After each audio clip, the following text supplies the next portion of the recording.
All right, guys, we're back. we have another guest on with us. We have a movie star here. Let me give it to you. We have a movie star on. Good luck. This will be an interesting interview. Yeah, it's all good. It's really all good. Okay, guys. So thank you guys for coming back on. I'm going to link up the first interview underneath this because they'll post separately. But if you guys that are on the stream want to start asking some questions, I will ask them to Dr. Lyon. And then I'm going to ask some of the questions from Instagram also. So we'll go ahead and get started. I see. Yeah, and I have, and there's other really significant stuff that we absolutely need to address, like the understanding of where all this stuff came from, right? So you have to understand that the agenda that's being driven right now is a real problem. See, people are not getting good medical nutritional information. They're getting agenda. You're getting agenda-based medicine. Yeah. And that's really important to understand. The reality is protein is very emotional for people. It is the only macronutrient with a face. It is not just food for people. It's this moral thing. And I can appreciate that. That can't be argued with anybody, right? So if they are against animal-based products because they have an emotional tie to that, that's outside the realm of even discussion. Yes. However, you have what's happened is because people have this deep belief, they've gone after protein.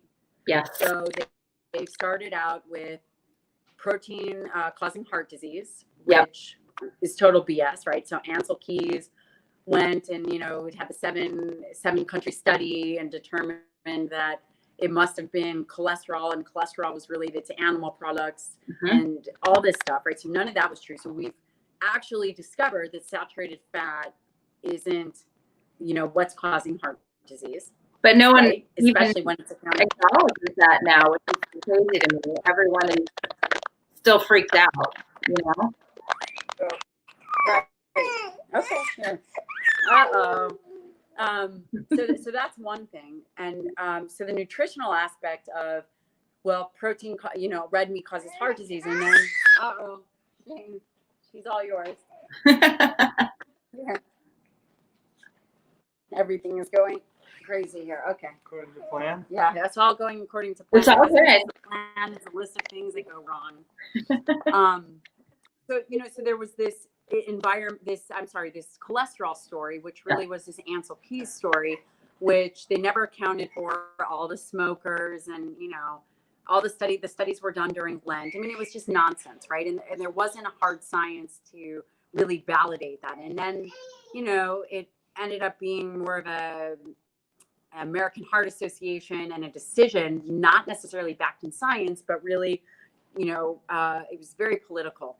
Okay, so then that was the saturated fat story, which they've determined that saturated fat in and of itself doesn't cause heart disease, right? The fat and the cholesterol that you eat doesn't cause heart disease. Overconsumption of calories in general, mix that with some genetics, okay, but it's not related to protein, right? So then there's that aspect. Then they say, okay, well, then that's thrown out, and there's no evidence to support dietary cholesterol. So let's move to protein causes cancer. So then there was this whole big thing about how protein causes cancer. By what mechanism? Right. By how?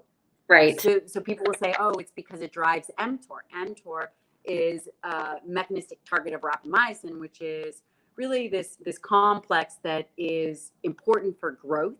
It's important for muscle protein synthesis. mTOR is a complex in all tissues, by the way. Yeah. In the heart, in the pancreas, in the liver. However, mTOR, mechanistic target of rapamycin, is particularly sensitive to protein and really amino acids in muscle. That's it. So, yes, does it stimulate muscle protein synthesis? Yes, protein does stimulate mTOR and then generates muscle protein synthesis. And if anyone listened to what I was saying earlier, muscle is the organ of longevity. Yeah. You want stronger muscles. Nobody can argue that. Yeah. Nobody will argue that you want stronger muscles. Right. It's a fact. So then they said, okay, well, but protein is bad because it stimulates mTOR. But actually, it's, like I said, exquisitely sensitive to stimulation of muscle tissue. But the liver and the pancreas and other tissues are much more sensitive to carbohydrates and really excess calories. Yes. So if you're really worried about mTOR driving cancer, you really want to decrease your consumption of carbohydrates, because insulin is a major stimulation, pusher of mTOR. So it's not a protein issue, right? Yeah. So then the cancer part is off the table. So now it doesn't have to do with dietary cholesterol. It doesn't have to do with cancer. There's never been one study ever to show that protein and cancer are related, ever, right? There was this one study that linked IGF-1 to cancer, which the person who published the study was the editor of the scientific journal. And I mean, it was like totally bogus. So then there was that. So then they say protein is bad for the environment. Yes. I don't know what planet these people live on, but cattle, the grasslands in Montana can do nothing but raise cattle. You can't do anything else with it. Right. And in fact, there's regenerative agriculture. But let's take all that off the table. Industry, transportation, and electricity account for 80%. Right. Of greenhouse gas. 80%. Like, what are you talking about? Right. Agriculture is 9% in the US. Right. How did the cows get blamed for all the problem that we're having with the environment? I've never understood that for 1 second.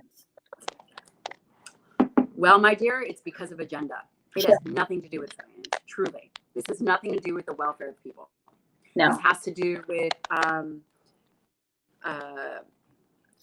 beliefs and policies at work that don't actually care about humans for whatever reason. And I believe that in heart, people do. I believe that people mean well, but it's a difference between saying your opinion and then actually having evidence-based medicine to support it. I'm a geriatrician by training. Yes. I've taken care of hundreds of people that have been at the end of their life. It's brutal. Yeah. I mean, it's brutal. So you're going to tell me that you guys are all going to argue about protein, which protects their tissue? Right. I guarantee you haven't taken care of those people. Right. Because if you did, you wouldn't be saying that. Right. And as far as, I mean, protein goes, people are worried about eating too much and it ruining their kidneys or, making cancer. What do you think about the kidneys thing? Yeah, and I'll jump in because I know that you're getting a lot of feedback, and I know we really definitely want to get this information out. So hopefully you can hear me clearly. The big myths are protein is bad for the bones and protein is bad for the kidney. Those are the two big ones that I've heard. The protein is bad for the kidneys. There's been 3 meta-analysis recently that have come out to determine that actually protein increases glomerular filtration rate, which is the ability of the kidneys to filter. And a meta-analysis takes really high quality data, typically randomized controlled trials, which are considered the gold standard, and looks at a group of them to really get the number, the amount of individuals. And they have determined, and this has been going on for a long time, that actually protein increases the efficiency of kidney function. Mm. But now, if you think about it on the flip side, what do we know that destroys kidneys? We know that diabetes and excess glucose destroys kidneys. Yeah. There's no question there, right? Yeah. So the other one is protein is bad for the bone. That really originated from that acid-base balance that they measured. Those individuals that ate more protein excreted more protein or something like that. And really, the reality is that bone is made from protein. Mm.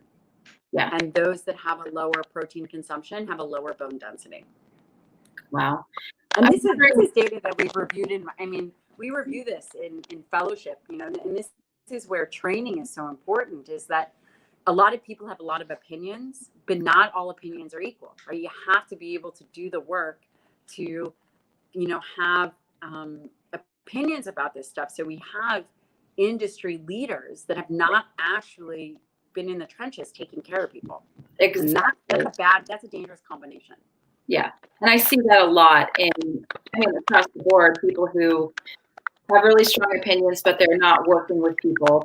They haven't been really used in taking care of people that are old, that have no muscle. I mean, it's just, but they have a lot of strong opinions because they've picked data from the studies that they wanted to pick the data from.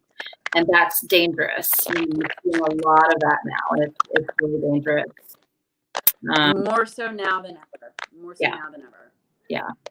Speaking of, I guess, the vegan agenda, I'm getting questions about, I'll just put up here. Can vegans build big muscles? What do you think of that one?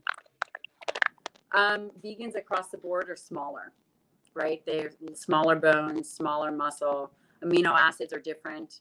That plant amino acids or, plant-based amino acid profiles are different than animal-based amino acid profiles. This is hard, fast biological data. There's nothing that anyone can argue. Could vegans build muscle? Yes. Is it an optimal way? Have you ever seen a non-drug based vegan jacked like someone who eats animal protein? No. Mm-mm. Nope. And I mean, I'm sure they're out there. I'm totally sure they're out there. It's few and far between. Probably has to do with the ability of the microbiome to extract the amino acids. But really, overall, vegans tend to be smaller people. Yeah, I mean, when I did vegan for a couple of years, I had no muscle, I was underweight, I felt horrible, my hair was falling out, and it was a disaster. And I did it the right way, with the supplements and all of that. Let's see. Let me put up another question since I'm getting too much crackling every time I talk. Sorry. Yeah, it's really bad. The connection is really... I don't know what's going on. Let's see. Yeah. I can't read that from here. It says, should we be eating more bison from Dr. Lyon's standpoint, or is that just her preference? I'm sorry, what does it say? She wanted to know if we should eat more bison, or if that was just your preference. So I think that, I truly do believe that varying your diet is good. I think bison is a great source of protein. It's a great source of iron, zinc, selenium.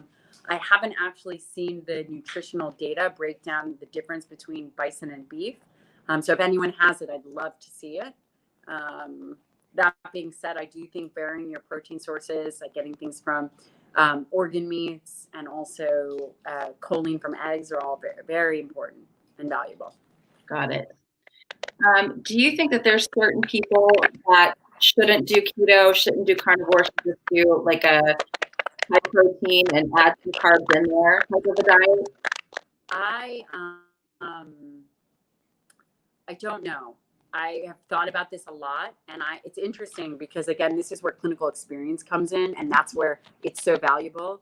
The majority of my patients, hands down, do better on a higher protein diet, right? Almost everybody. That being said, I've had a handful of patients that actually do better on a more plant-based vegan diet, and I don't actually know. I have no information as to why that is. I think that that's beyond our understanding at this time. But if you were to ask me, can I think of a group that would do better like that? I can't. Now, I do think that there may be some benefit in protein cycling. I think that the science on that is still new.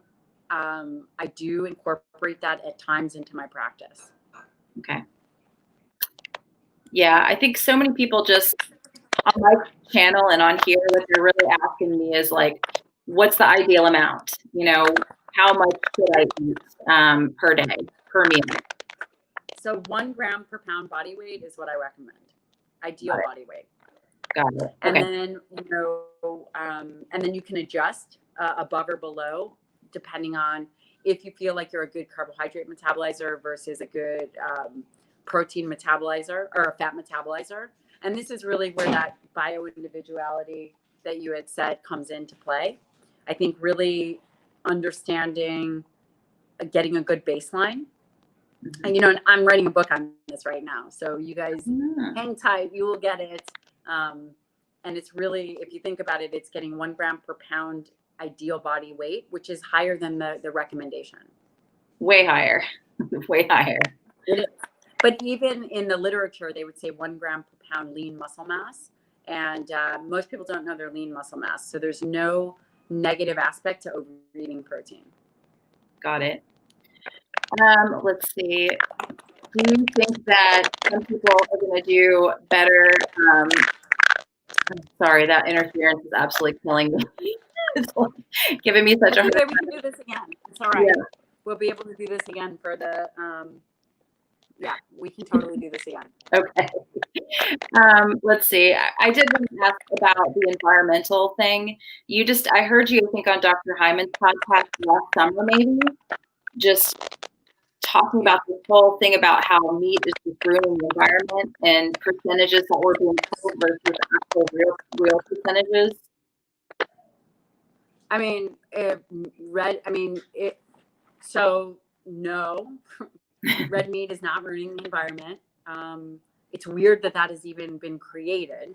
Yeah. So again, 80% of greenhouse gas comes from industry, electricity, and transportation. If people really care about the environment, if you live in Minnesota, you shouldn't be eating avocados from Mexico. Right. Period. Right. That's it. Right. Cows, agriculture in and of itself only accounts for 9% of any kind of greenhouse gas. Of that 9%, maybe 3.5% accounts for any kind of protein, and that includes dairy and farms. So if you did a meatless Monday, let's say everybody stopped eating meat, you're going to affect change, like, I don't know, if you're lucky, 0.5%. Right.